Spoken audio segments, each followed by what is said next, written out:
sir. Good morning. Good morning, ma'am. Good morning, sir. Good morning.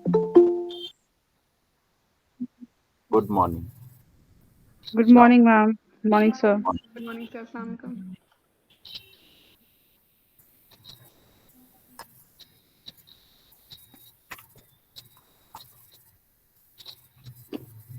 Good morning, sir. Good morning, ma'am. Good morning.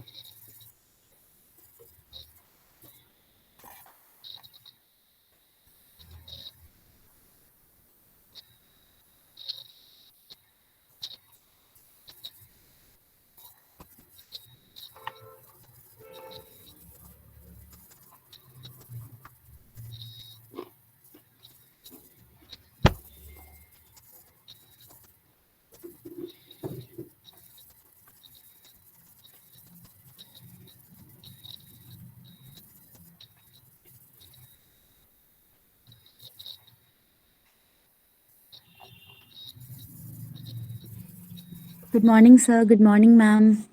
Good morning. Good morning, Pratiksha.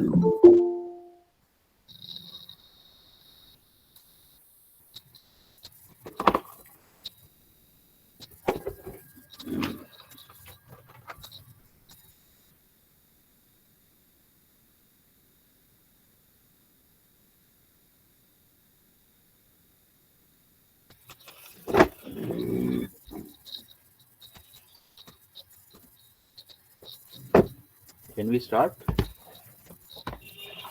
Yes, sir. Shubham, can you please start? Ma'am, please take Bilal's first recap. Ma'am, I'm just starting my laptop.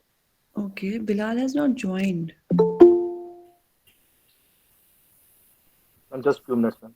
Okay. Thank you, ma'am.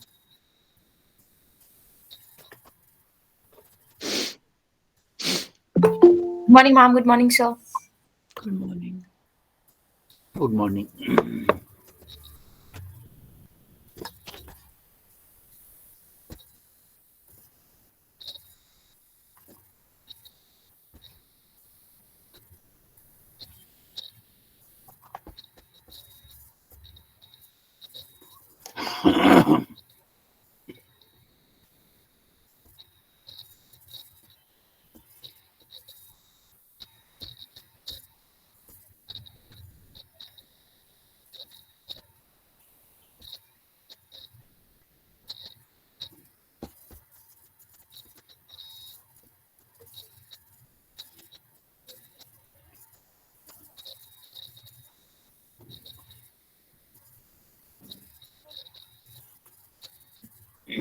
Is Shubham ready? Sir, only sir 1 minute, sir. Okay. Thank you, sir.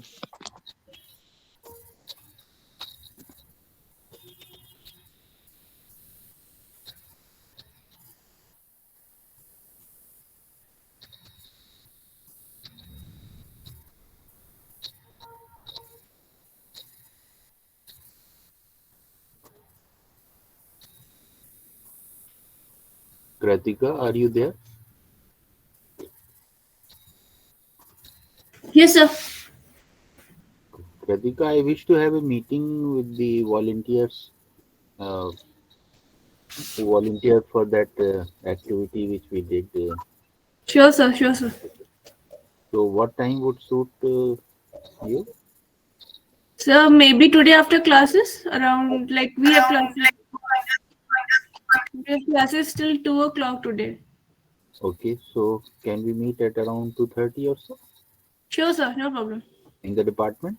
Sure, sir. So, please inform others also. Sure, sir. Okay.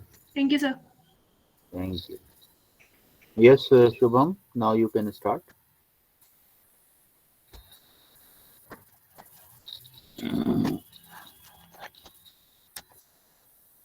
Shubham, you are muted.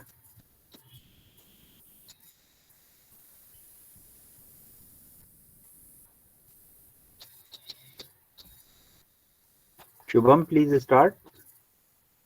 You are muted. Please unmute yourself. Yes, sir. I'm unmuting.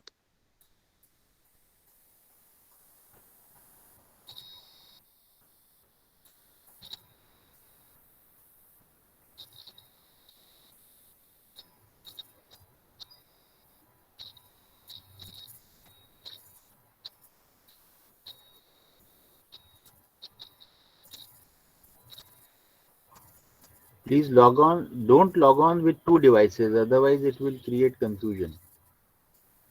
Okay, sir. Uh,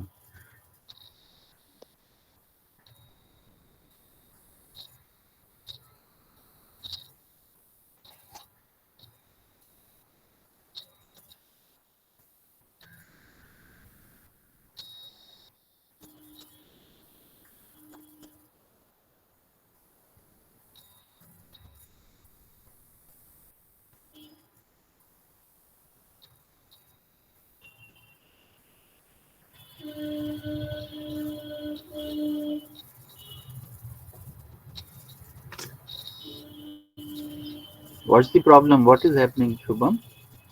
We are wasting time, right? Actually, sir, I think my laptop creates some problems, sir. Technical problem.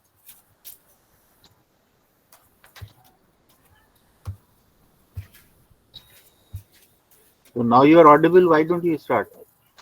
Okay, sir. Can you see this, sir? Yes. Okay. Good morning, everyone. I am Shubham Goyal. Today, I will present my topic on recap presentation on delegation and decentralization, which was discussed by Parvez sir and Miss Zareen ma'am on 24th of February. Now, first of all, what is the meaning of delegation in management? In terms of management, delegation is one of the core concepts of management leadership. The process involves managers deciding which work they should do themselves and which work should do delegated to others for completion. Basically, it is pushing down the authority from superior level to subordinate level, or we can say that assigning the responsibilities to the other person. But at the end, responsibility to get the whole work done will be up to the main appointed person, that is the executive level. That's why we can say that authority can be delegated, but responsibility can't delegate it. It creates accountability, trust issues, so that the final control will always be in the hands of executive.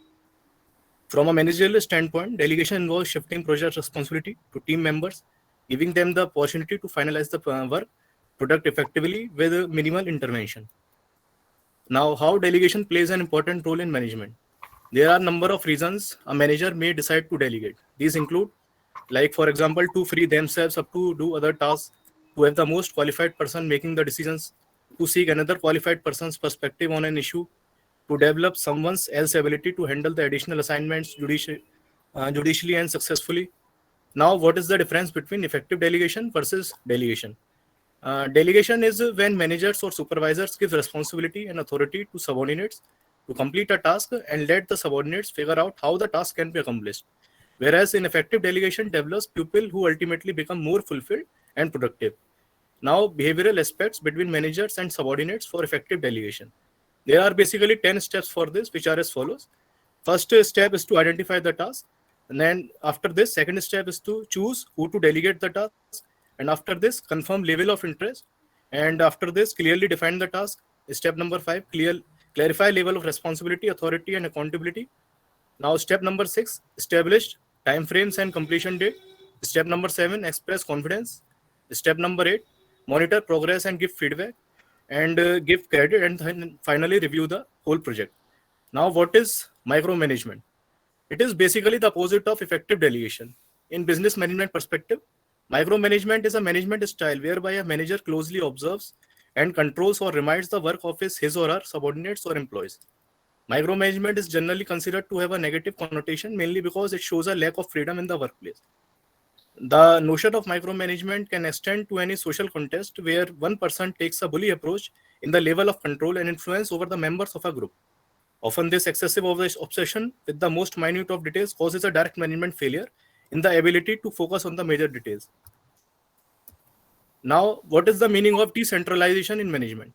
Basically, decentralization refers to a specific form of organizational structure where the top management delegates decision-making responsibilities and daily operations to middle and lower subordinate. The top management can thus concentrate on making major decisions with greater time abundance. Now, what is the difference between decentralization and delegation? Basically, there are some major difference between delegation and decentralization, which are as follows. First, when an authority or responsibility is entrusted to the subordinate by a superior is known as delegation. Whereas decentralization refers to the final result which is attained when the authority is delegated to the lowest level in an organized and consistent manner. Delegation is the technique of management. On the contrary, decentralization is the philosophy of management. In delegation, only authority and responsibility are transferred, but not the accountability. However, in decentralization, all the three are transferred. Now, remaining part of decentralization versus delegation. In delegation, there is less liberty of work to the subordinates, whereas in decentralization, a substantial amount of liberty can be seen. Delegation of authority creates superior subordinate relationship in the organization. Conversely, decentralization is a step towards creation of semi-autonomous units. Whereas a delegation of authority is a must for every organization, as no person can alone do each and every task. Conversely, decentralization is discretionary in the sense that top management may or may not disperse authority. And basically, it involves decentralization involves the delegation of authorities to subordinates for many decisions, while maintaining the essential control in own hand. And whereas decentralization is a structural response, and whereas delegation is an independent response. And sometimes decentralization may seem permanent, but decentralization may not be permanent in many cases. Thank you. That's all, sir. Okay. Thank you, Shubham. Do we have Bilal? No, sir, Bilal has not joined. Okay, Shubham, can you run your earlier slides? Yes, sir.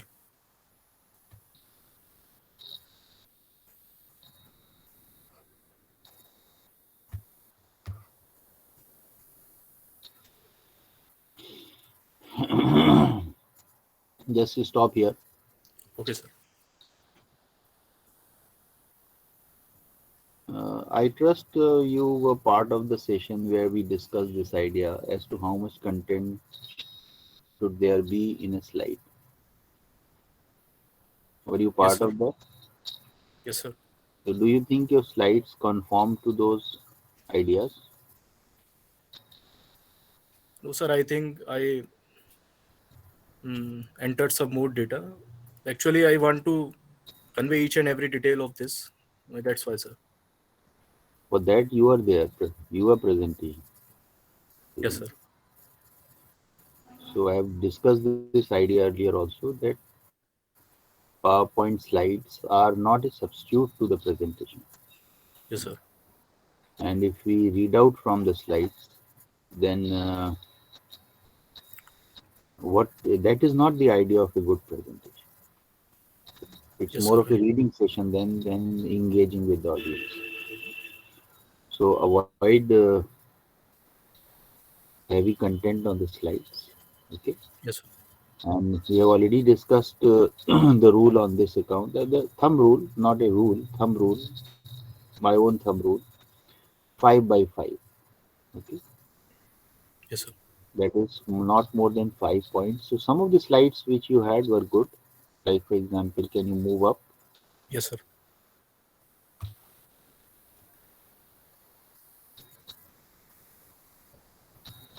And there should be, yes, for example, this is okay, isn't it? Yes, sir.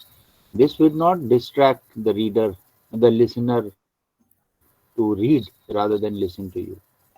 But if you come to next slide, please come to next slide. This slide and another slide. Move on to the next. This actually the audience would be more interested in reading it rather than listening to you. Yes, sir. Now think about it, why it happens. Read this again, what you have read, meaning of decentralization in management. Decentralization refers to a specific form of organization structure where the top management delegates decision-making responsibilities and daily operations to middle and lower subordinate level. The top management can thus concentrate on making major decisions with greater time abundance. Now, what is the core point in this? Just So think about it. decision Let's- making. Yes, sir. if you were like Twitter, you have a word limit, you know? So Yes, like suppose you are given this word limit, that find out the core idea in 5 words.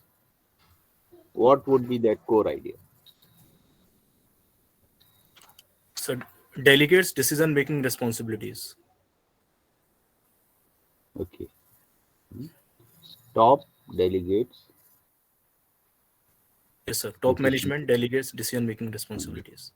Even management would be understood, Yes, isn't sir. it?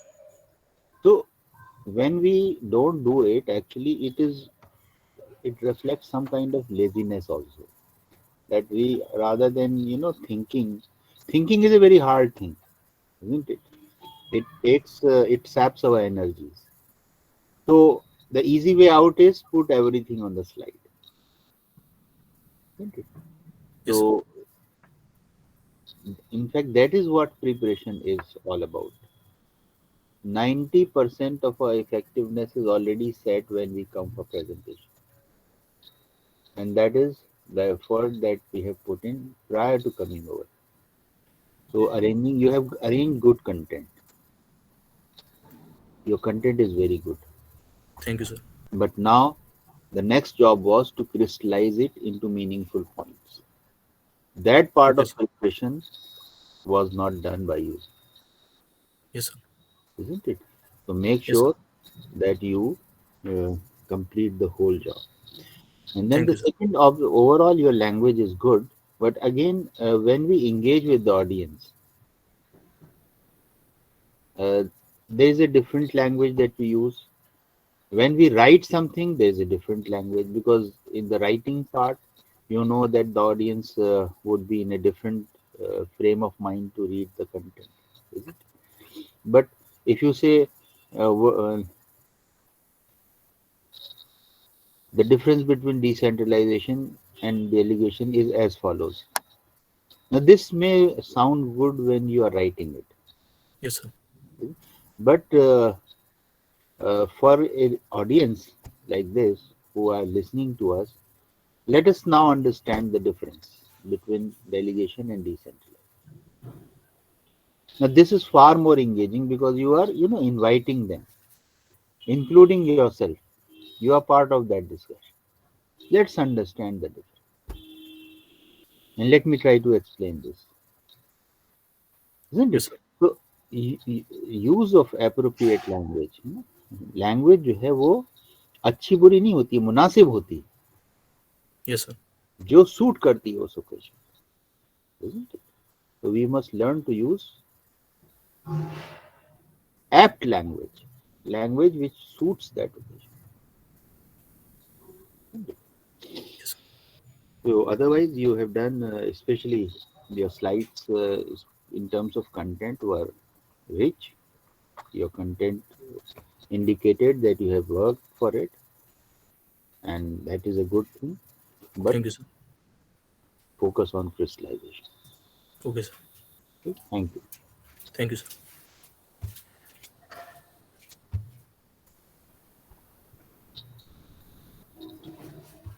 Nareen ma'am, you can start now. Okay, sir. Today it's almost the last topic of Unit 3rd, coordination. And sir and I plan to take this topic jointly. So I'll discuss the main concept, and then sir will share examples on coordination. So the coordination is a very important activity which has to be done in any organization, even in our daily activities if we are taking up any task. So we can say that coordination is synchronizing of the efforts. When the efforts are synchronized of different levels and they are being made to do at the same time, synchronization basically means that the efforts are occurring at the same time. At the same time, we are able to synchronize with at different levels with the help of which is coordination, and the efforts are more effective. Efforts become more effective, the output becomes more effective.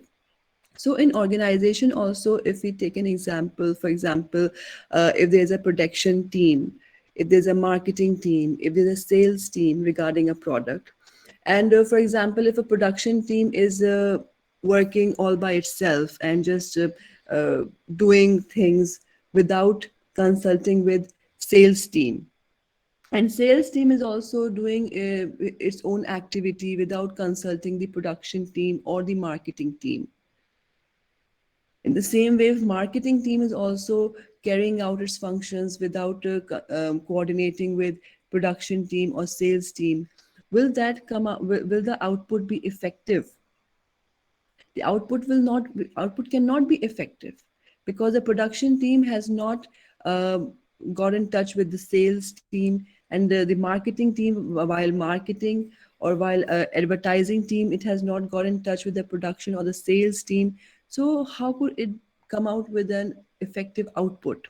So it shows that it is very important to build coordination among themselves, so that they together they can move towards organizational goal, and once they are they are closer to the organizational goal, they can always bring the organization one step up, right? And coordination always happens vertically as well as horizontally.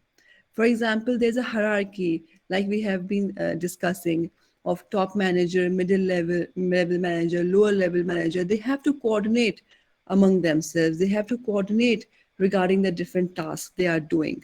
And for example, if we take the organization vertically, for example, if there's a middle level manager, so there will be many middle level manager with him whom he must be working with. So he has to coordinate among them also. Like they all have to coordinate among themselves. So coordination is supposed to happen horizontally as well as vertically also. And if we see how coordination is helpful, as we just discussed, that it integrates group effort. It brings a positive effect of the group effort, and it helps in bringing something positive. Integrating means that they are uniting different things, they are coming up with, and then they are coming up with a different solution. So it helps in integrating the group efforts. It also ensures that there's unity of efforts. For example, I just mentioned about the production, sales, marketing, advertising. Then it will help the organization bring unity of efforts and moving towards one goal, maybe to the success of the product in this team. In this case, they are working towards the success of the product, or maybe the best possible marketing of the product, and sales, to increase sales also. So they have to coordinate amongst themselves, and so that the unity of efforts come up. And one important thing is that coordination is a continuous process. It is a cycle which keeps on going. One cycle, then second cycle. Coordination always keeps on going. There's no substitute of coordination, or it is not possible that the coordination may be bypassed, or it is not done. Also, we can say that at the same time, it is a deliberate process also, because until we would like to coordination shall not happen. So the management, the different levels, the managers, or even at the same level, in the form of vertical form, it is to be done deliberately. The coordination happens deliberately. It's a deliberate process which the people take up.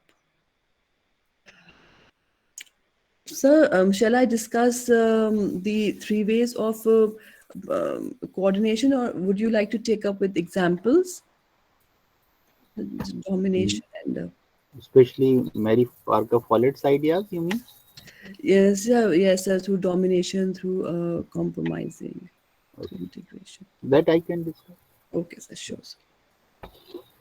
So, sir, it's already 9:18, so yes. Actually, Zareen ma'am has already set the stage for discussion on coordination, and she was talking about vertical and horizontal integration of activities. Actually, we have already discussed some forces of misdirection in the organization, and we have already discussed that specialized nature of work that is done in the organization. That is one of the major reasons why efforts might get misdirected in the organization. So the core issue in the coordination is when there are people with different perspectives, how do we integrate that perspective? How do we? Because there will always be difference of opinion. Let me cite with you a few examples which I have myself experienced in the working of the university. Especially when I handled administrative assignments, I was exposed to these different points of views specifically. For example, I was managing this entity that we have in the university, Coaching and Guidance Center, which is now called RCA, Residential Coaching Academy. So at that point of time, it was called Coaching and Guidance. And it had a high-powered body. It was called Advisory Committee, which had civil servants, the former civil servants of AMU who have been through competitive exams. And we used to meet annually, at least once, but if need be, the meeting could be convened 2 times also in a year. So at least one meeting was expected to take place. And when these people would come naturally, they were busy people. They had their own regular engagements. So I thought that this is not a good, and they were coming gratis in the sense that they were not offered any payment. So we would bear their expenses for travel and all, that's all. So I proposed to the Vice Chancellor, because I was also member of many other outside bodies at that point of time, and there was always a system of sitting allowance. So I proposed to the Vice Chancellor that we have these people coming in, and they are already sparing 1 day for us. So should it not be good if we pay something in cash or kind as a kind of acknowledgement of their efforts? The Vice Chancellor agreed. Apparently, he said, but send me a proposal. And I sent a proposal, and at that point of time, I proposed that we should offer 1,000 rupees as sitting charges, which may be paid in cash or in kind, whatever. If the person may not like to have cash, we can give some gifts. And then, I received a call from Vice Chancellor's office that we want to discuss that issue and come over. So I saw the finance officer of the university was also there. And he was quite, disturbed by this proposal. He said, what you are proposing has university-wide implications. And it will have a lot of problems for us in other units. Like, for example, each department has board of studies, which has external members. And then there will be a demand that why don't we pay them also? So he said, this will not work and this will create problem.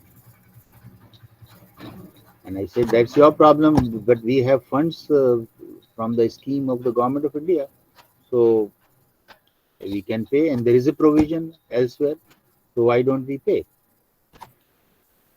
And I cited the examples of other coaching centers which are already doing it, which are working under the same scheme of UGC. And there was a huge, difference of opinion on this issue. And ultimately, the Vice Chancellor pitched in and he said, both of you have a point and all that, but okay, 1,000 is too much, so let us agree on 500. And that is how the difference was resolved. So how do we settle differences in the organization? That's very important for ensuring effective coordination in the organization. There could be 3 methods. I explain them in the context of this example. One could be domination, isn't it? Like for example, if finance officer is a powerful entity in the system, suppose, and he puts his foot down and he says nothing doing, we will not agree. How you run your show is your headache, but I'm responsible for finances. I have to arrange finances for the university, and I have to allocate. So I'm not going to buy this idea. Now this is what we call, settling differences through domination, where one party dominates, one wins, other loses. The second could be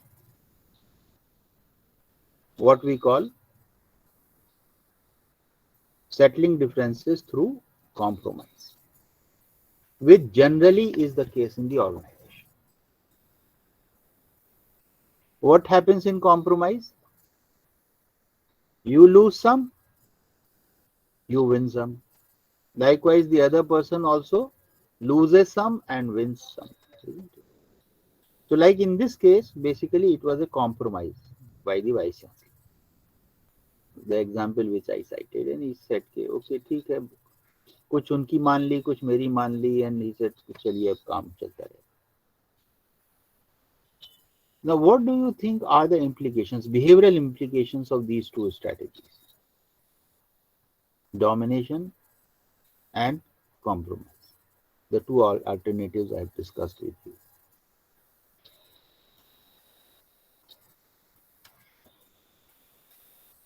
Can we have your opinion on this? Positives and negatives of these two approaches. Sir, I would like to give my opinion on the second one where you told us that settling differences with compromise. So basically, we are saying that we are trying to find a middle ground of the two situations, right? So can it be applicable in all situations in our lives, like finding that gray area and not just focusing on the black and white of the situation? And actually, yes, it may not be possible. You are very right, Anam. It may not be possible to find out those gray areas always. One. Second, the compromise is a compromise. Both the parties are in a way dissatisfied, isn't it? So they will have some residual feelings after the compromise. Like I would feel my proposal was not accepted in full, and likewise the FO would have that feeling, एक उन्होंने ऐसी शुरुआत कर दी which will create problem for me for all times to come. That's a different matter that now a university has accepted this logic all across the board. Because there are so many people who are coming and you need their help, and expecting that they will come gratis is not a pragmatic proposition. So even now the external members of Executive Council, the highest decision-making body of the university, they are paid sitting alums. But at that point of time, this logic was not accepted. So I would have that feeling that I was making the best case, but even then I was not, my idea was not given due consideration. So I will be less than satisfied and in turn motivated. Okay. So, and domination में तो और भी नुकसान होता है. What is the नुकसान? So a person is not able to utilize their, or anybody will not be able to utilize their creativity to the fullest extent if we are being dominated by someone. Yeah, creativity तो एक चीज है, बल्कि it will dampen the spirit of the person who has lost out the case. So there will always be a kind of, it would be a dampener for the person. So in both the situations, whether it is compromise or it is through domination, if we resolve differences, it will result in some rancor, some residual feelings after the decision, which may not be good for the psychological health of the organization. Can there be a way out?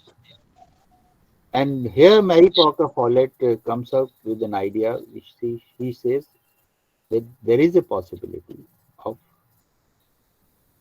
which she calls the possibility of integration, which Dr. Zareen ma'am was also talking about. Although Anam, what you are saying is right in the sense that it is very difficult to find out those common grounds.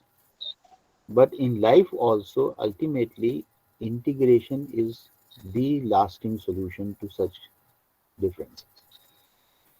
Let me cite you two examples. One which Mary Parker Follett gives in her writing on coordination. And she cites the example from the library where she used to study. And they were the two of she was sitting along with one of her colleagues, and there was a difference whether we should open the window. It was a very minor difference, but nevertheless there was a difference, and the two disagreed. Mary Parker Follett wanted some fresh air inside, and the other colleague was feeling cold, and he said this wind would hit me directly and I would be feeling cold, so don't open it. Now, how do you resolve such differences? Is it possible?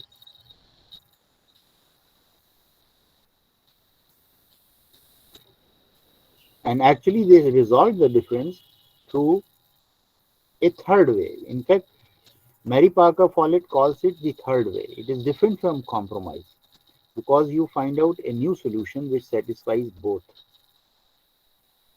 So they deliberated on the difference and they said, yes, Mary Parker Follett said, I want some fresh air inside. So they agreed and they opened a side window, which, could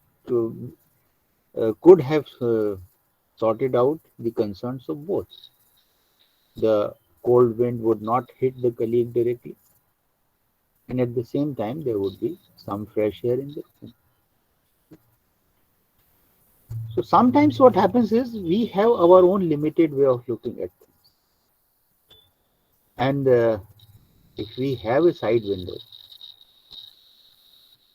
so if we have a way of looking at things differently, I give you another example again when I was managing this coaching guidance center.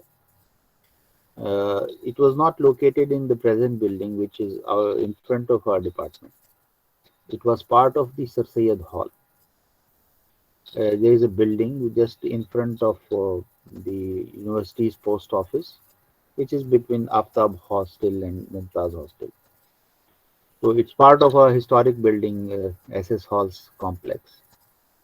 So we were located there, and we had the first floor and the ground floor and the first floor at our disposal. And there were 4 big rooms in that. The big rooms downstairs were used as classrooms, and 4 rooms upstairs were used primarily as a library of the coaching and guidance. And I used to have a problem whenever we would invite people for special lectures. The strength of the class would be around 100 plus, but normally the classes were 50 or 60 at the most. So the 4 rooms would suffice for those things, for those classes, regular classes, but not for special classes when somebody was invited. So I proposed to the university engineer that why don't we dismantle one of the walls of the room, of these 2 classrooms, so that we can have a bigger classroom. University engineer came and he said he scratched that wall which was joining these 2 classrooms, and technically he analyzed the whole issue and he said, no, it's a load bearing wall. That was the term that he used. That it's a load bearing wall and it cannot be removed. And finally, nothing could come out of it.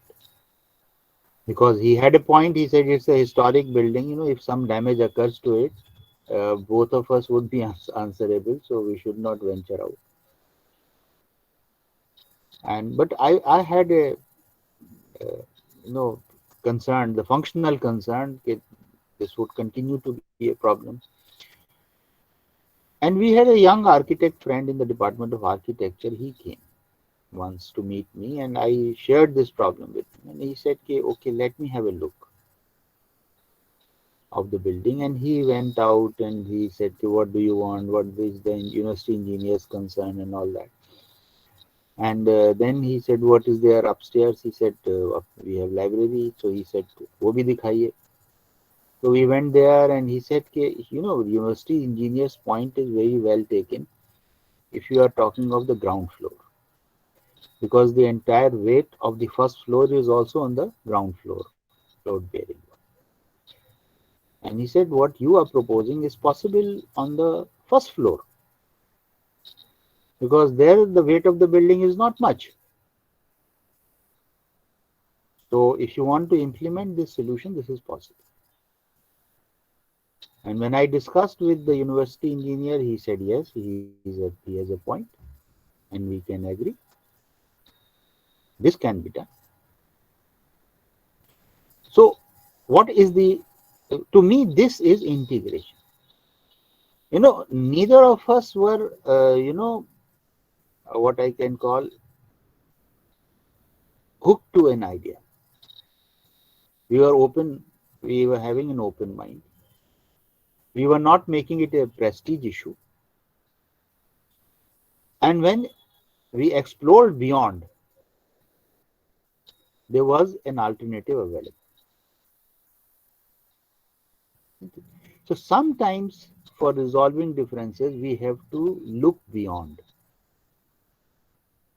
which Mary Parker Follett calls third way, finding out the third way. Most of you will get married and you will find this idea worth trying, especially for making our marriages work. If we resort to domination or compromise, the relationship is not robust. But if we resolve to integration, where we can find out a way whereby we can integrate the concerns of both the parties, that is true resolving of differences. So Mary Parker Follett suggests for effective coordination, this mindset where you resolve differences in this way. Some system of cross-functioning, yes, Zareen ma'am has already talked about. Because people have different perspective, there should be some system through which they appreciate other person's perspective. And that is possible, for example, sometimes it is possible through role changings. In organizations, there is a system of job rotation, where people are posted to, for example, initially they are posted to different departments so that they can understand the concerns of each department. Earlier, when we were talking about Fiole's principles, we talked about gangplank. So some system through which marketing can converse with operations directly and appreciate other person's concerns.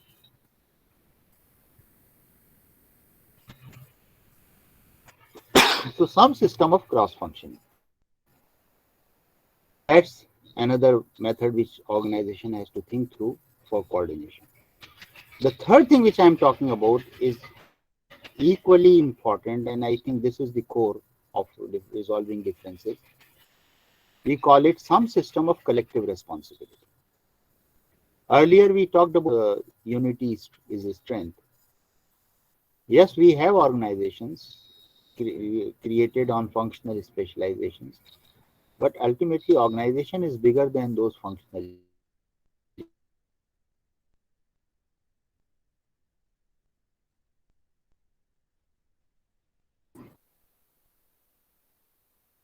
Our university is bigger than imbibes this culture. We are part of AMU, and we are there for a purpose, larger purpose.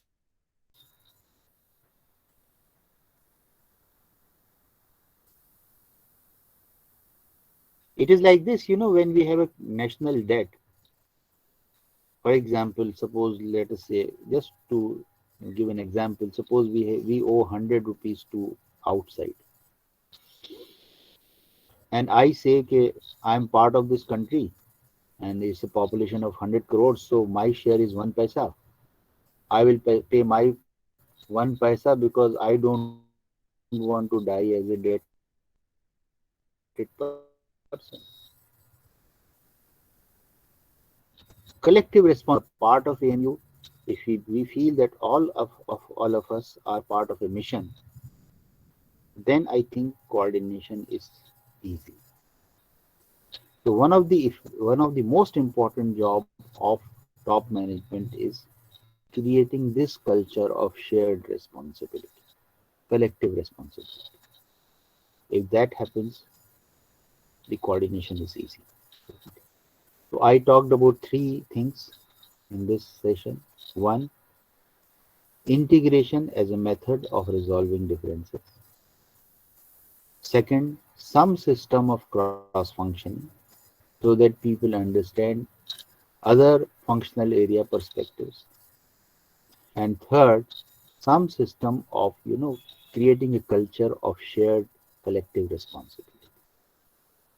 That is what is required for effective coordination. Thank you very much. I'm through again.